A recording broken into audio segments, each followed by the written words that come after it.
cut that. I had to belch. Woo! Good God.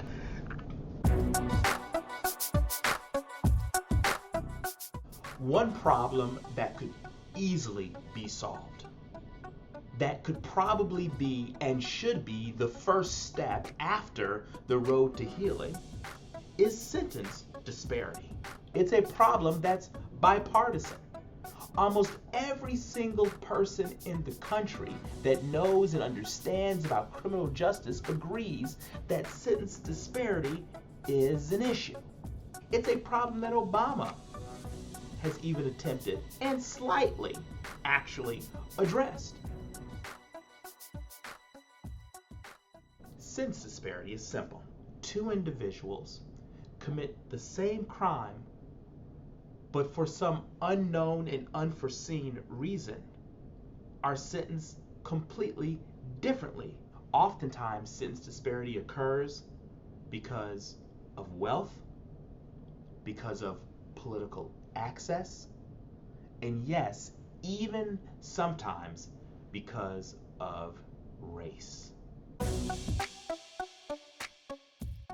I remember watching videos when I was in high school of the 60s and of the 50s and of all the protests and the marches and the hoses and the dogs, and then you turn on television in 2016 and it looks like sometimes we're living in a war zone. The only reason why I know that the images I see on TV now are from 2016 are because they are in color.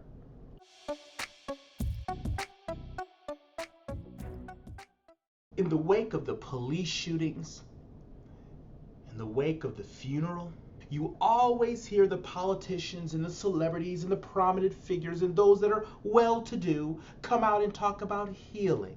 You always hear them say that healing and coming together is what will get us on the road to solutions. But when do we get to the actual solutions? I don't see the politicians making the proposals. I don't see any bills in Congress to try to solve this issue. So since they won't do it, I guess it's left up to me. And hopefully somewhere, somebody in some position of power, somehow will see this and say, damn, that's a good idea.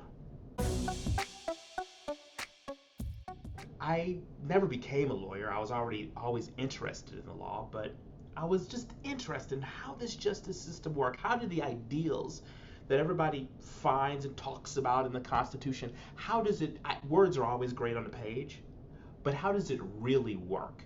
One of the things I always found odd is that someone who is well-to-do, who is wealthy, would commit a crime, and then they'd be convicted. And when it came down to sentencing them, the judge would hear all sorts of tales of their charity, of their giving. And the judge then, when sentencing them, would say, Mr. So-and-so, you have shown yourself a great servant to the community.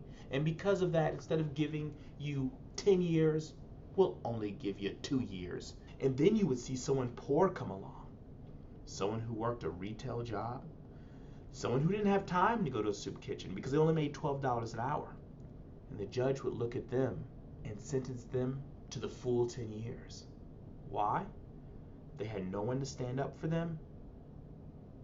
They had no one to talk about how great they were on the job. Because they didn't have the time, they didn't have the luxury of being able to leave their job. That's an example of sentence disparity. Why this issue first? Why not talk about police training, police tactics? Simple. This issue is easily solvable. It's an issue where all of us agree. Let's start where we agree. Almost every single group of people agree that individuals should be treated equally under the law. So how could we solve sentence disparity? This solution to me is relatively easy.